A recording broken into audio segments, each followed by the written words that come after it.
It was a rainy Thanksgiving. We had a small family, so our family gatherings are tiny. It was my mom, my two sisters, our grandparents, and I for dinner at my mom's house. My older sister Nancy has been moved out for years. My younger sister Jamie and I still live at home with our mom. Our grandparents live 20 minutes away. Our dad's side of the family all live in a different town. We were all helping out with cooking and such, and our grandma was bringing over some food as well. We always do Thanksgiving dinner at 6 o'clock sharp. Our grandparents arrived at like 5 o'clock. We had to go out and help them walk through the rain up the front stoop to make sure they didn't slip. It was really bad out.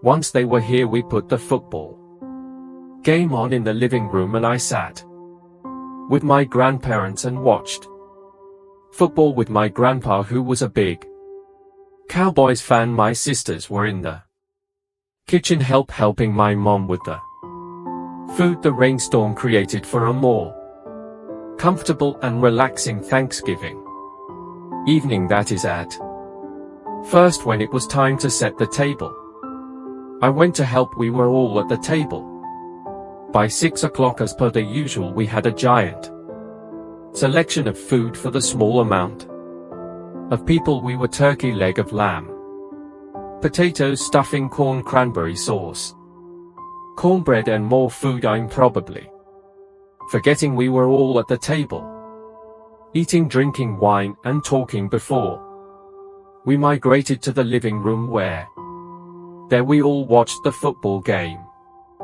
Then sometime before the game ended, the doorbell rang. It was still pouring outside, and we weren't expecting anyone else. Our mom said, "Oh no, what if that's your father?" Long story short, our parents don't speak, but the idea of our father coming to surprise us wasn't impossible. My mom told me to go check who it was, so I went to the door and yelled through it, "Who is it?" But the sound of the pouring rain on the front awning drowned out the sound of a male's voice on the other side, so I opened the door with the storm door still closed and locked. There was a black man on the other side of the door. He was in some really big rain jacket with the hood up. When I opened the door, he walked closer and yelled something through the door. I had to ask him to repeat it twice before I understood him to be asking for food, saying he's hungry. Then he said something along the lines of, "The Lord will give you good karma if you spare some food." I said, "1 second." I went to the living room and told my mom, "There's a possible homeless or just very hungry man asking for food at the front door." My mom said, "Close the door," while my grandma said, "Give him some food." I said, "I'll make a little paper plate of food for him from the leftovers." I went to the kitchen, grabbed a bunch of paper plates to account for the rain outside ruining them, and then sandwiched some of the leftovers together with them. Then I went to the front door where the guy was still standing. I held up the plate to show him, and he tried opening the door. I yelled, "Wait, it's locked," but I already was wary now after he tried opening the door. Regrettably, I still unlocked the door, and the second I started to push it open, he pulled it open with force and tried pushing his way through me. I instantly threw the food and held him back, yelling for my sisters to come help me. As Nancy came to help shut the door, I saw 2 more guys rushing up the front walkway to the door. I managed to push the man out enough to clear the door, and I helped my sister slam it shut. The second it was locked, I ran to the backyard door to make sure it was locked. I was the only able-bodied man in the house, and I Felt like it was on me to protect the house. My family was in hysterics as we were brainstorming what to do. Not so shockingly, we settled for calling the police. My mom called while I kept going from window to window looking outside. It was hard to see out through the pouring rain, but through the backyard window I saw a couple men running through the grass to the back door. I'd imagined they tried opening the back door and failed. And then I saw them running through the grass again back to the gate. Then they were gone when the police got here. The food that I dropped onto the front stoop was still just sitting there, all scattered on the porch. Not that it wasn't obvious that those guys didn't come for the food, but it's something worth mentioning. Our Thanksgiving was almost turned into a complete nightmare. If it weren't for my sister's quick reactions, I know my grandma had her heart in the right place, wanting to help the seemingly needy, and I was influenced by her. But unfortunately, we live in a world where sometimes trying to do the right thing could bite you in the ass. We installed the doorbell camera soon after. Music. It was Thanksgiving night. I was over my parents' house for dinner. Since they were hosting this year, I got to see some cousins and uncles I hadn't seen in almost a year. We had a typical Thanksgiving gathering for our family. My parents cooked a big meal as usual.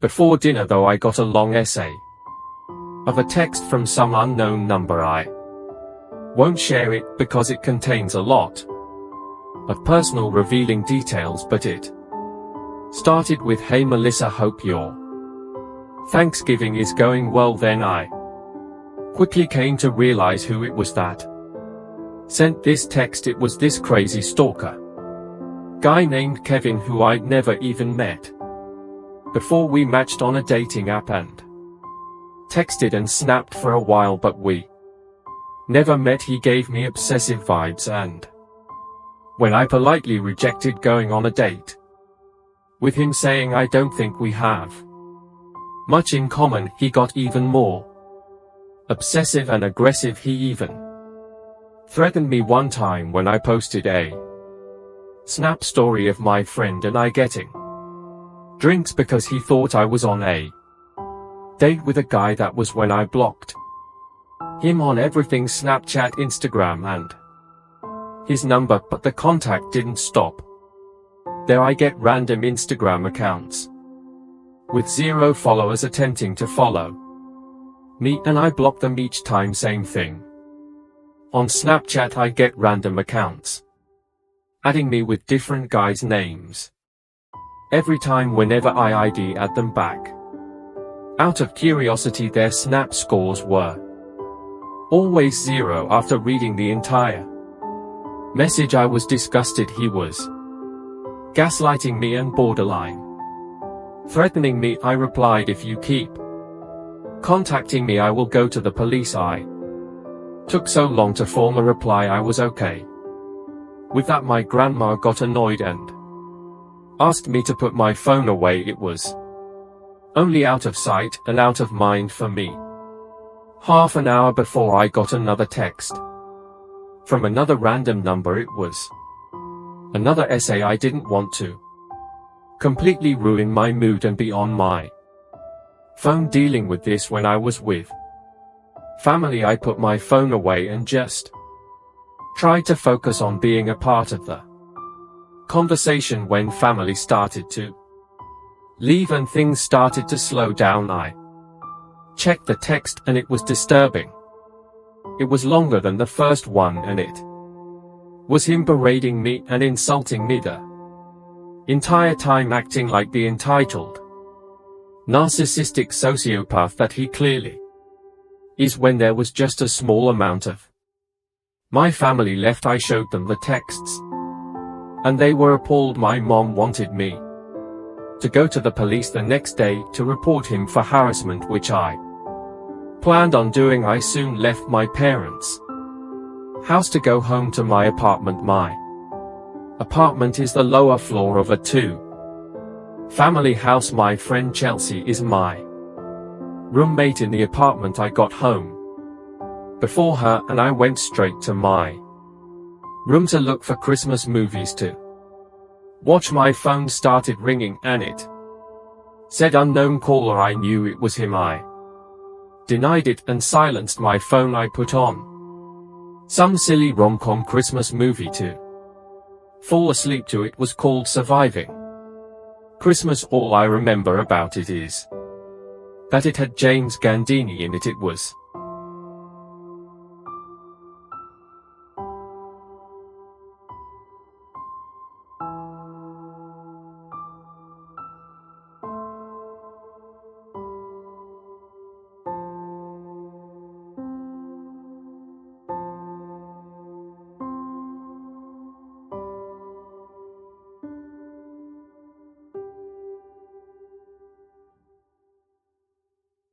late at night, so I didn't plan on making it through the movie. I was getting sleepy halfway through the movie when I heard walking from outside my room in the house. It was in the apartment, not from upstairs, so I assumed it was Chelsea getting home from her night with her family. The footsteps came straight to my door, then someone attempted to open my door. I always lock my bedroom door at night, even though I trust Chelsea. It's just a natural habit I have.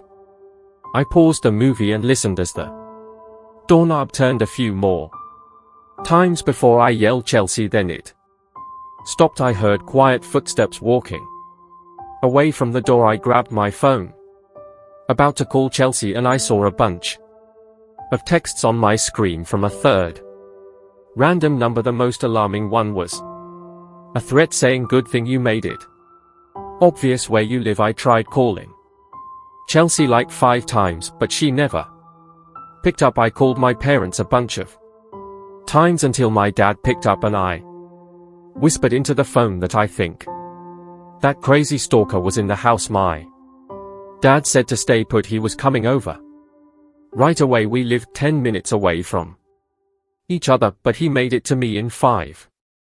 That's how fast he drove here. During that time I stayed on the phone with my dad the whole time until Chelsea called me back, and that's when she told me that she wasn't coming back to the apartment tonight, so it for sure was not her. When my dad got here, the front door was locked. I had to let him in. I swore to him that I wasn't imagining what happened, and so after we tore the place upside down, he went to the big sliding window by the kitchen, big enough that anyone could fit through, and he lifted it open. He turned to me and gave me a stare of disappointment. He scolded me after learning that I didn't lock the window every night and said, "Here's my answer on how someone got in here." I went back home with him and slept at home that night. First thing in the morning, my dad took me to the county court's office, where they gave us step-by-step instructions for getting a temporary restraining order, skipping most of the legal process of the story. I eventually did see Kevin in person when I had to go to court to get the restraining order extended. The judge granted the extension, and though I could never prove he broke into my apartment, his threatening texts were plenty, and if he ever contacts me again through any outlets, he'd be arrested. This was a truly dangerous man, and I hope he hasn't found anyone else to music harass. Most of my family lives in a rural part of central Florida, closer to the East Coast, though my Uncle Ben was hosting Thanksgiving one year. His house sits on a huge lake with like 5 other that's it. I don't want to give the name of the lake or the town because that would be doxing my uncle. Basically, it's not a fancy house and set up like you're picturing. Trust me, it's rustic but private and spacious. My uncle is a bit of a redneck, but he makes our holiday gatherings more Fun him hosting Thanksgiving this year. Meant that he'd be going all out making it like a party basically with music. Cornhole coolers full of beers and all that good stuff. We got to his house around 3 during the day. We all drank some beers, eat some snacks like chips and dip, and played drinking games together, card games, cornhole, and even basketball with my cousin, though the basketball didn't last long with 3 beers and a bunch of chips in our stomachs. This all went on for a few hours with music blasting, an unusual way of celebrating Thanksgiving, I know. Then, as it started getting darker around 5:30, Aunt Mel and Uncle Ben started bringing the food out to the table. They set the table up under the big gazebo. It was around sunset when everything was set up, and we were all eating. The gazebo has lights, so when it got really dark, the lights turned on. By 6 o'clock it was basically pitch black out. My uncle's probably the only one alive who insists on doing Thanksgiving dinner outside, but we all enjoy it. It makes it more fun. The fun soon ended, though my cousin suddenly pointed out past me to the woods, saying, "Dad, who's that?" Uncle Ben turned around and said, "Who the hell?" There was someone standing out in front of the woods like a statue, watching us eat. Uncle Ben stood up and started walking over to the guy standing by the woods, and then he yelled, "Can I help you with something?" I'd say he was about halfway to the woods when the guy turned around and ran into the woods. Uncle Ben turned around and laughed. He was definitely drunk by this point, finding humor in this. He said must be one of the local nutsers. Came back to the table to sit. My Aunt Mel was not as amused, and I kind of agreed with her. That was creepy. My dad joked that between all the men here, there's nothing to worry about. The lightheartedness of this did not last, though. This time I spotted the guy. He was standing by the woods again, though closer to the lake. This time I pointed it out to everyone. My uncle got up, pissed off. This time he started marching over again, yelling and taunting the guy. His drunkenness was really starting to show now, just in the way he was confronting the trespasser. But then we noticed there was another guy in the woods on the complete opposite side of the yard, and when the one guy that Uncle Ben was approaching ran into the woods again, the other one stayed put. As Uncle Ben came back to the table, we said, "There's another one." So my cousin, myself, and my dad all got up now, ready to help my uncle confront these people, and with that the second guy ran into the woods. By this point we decided it was time to clean up. We started all cleaning the table and bringing plates and food inside to the kitchen. When everything was cleared out of the gazebo, we all sat inside the living room. Uncle Ben left the lights on outside because I know he and Aunt Mel were on high alert with people running around their property being creeps. They didn't look like kids, that was the thing. And who would do this on Thanksgiving is the question. Our accepted theory was at the time that it was just some drunk older teens or young 20-year-olds with no family gatherings messing around. Being eventually I wanted to grab another beer which was in the cooler outside still. As I got up, Uncle Ben and my dad both asked me to grab one too, so I went outside and walked over to the gazebo. I made it to the cooler suddenly, feeling really uneasy. The gazebo light was off now. I looked around, analyzing my surroundings. I grabbed as many beers as I could hold, just so I wouldn't have to come back out here again. Then I started walking back to the house when I heard one of the chairs under the gazebo sliding on the concrete. I turned around and there was someone under the gazebo walking around the table. He looked massively tall, like 6 feet 5 inches. I started yelling for Uncle Ben as I ran back to the house. He, along with my Dad came out and I said there's a guy over there, and then as if someone else was responding to me saying that there was a banging from the other side of the house, like someone was hitting the siding with their hand. Seeing my uncle and my dad genuinely frightened made me frightened too. We went inside and Uncle Ben locked the door. We didn't know how many people were outside of the house, but we felt like the house was surrounded, and Aunt Mel started shutting every last curtain and blind in the house because we felt like we were being watched from the outside. Uncle Ben called the police, which was at first it felt completely out of character for him to involve the police in anything. He was only on the phone with them for like 5 to 10 minutes. Then we waited in the living room with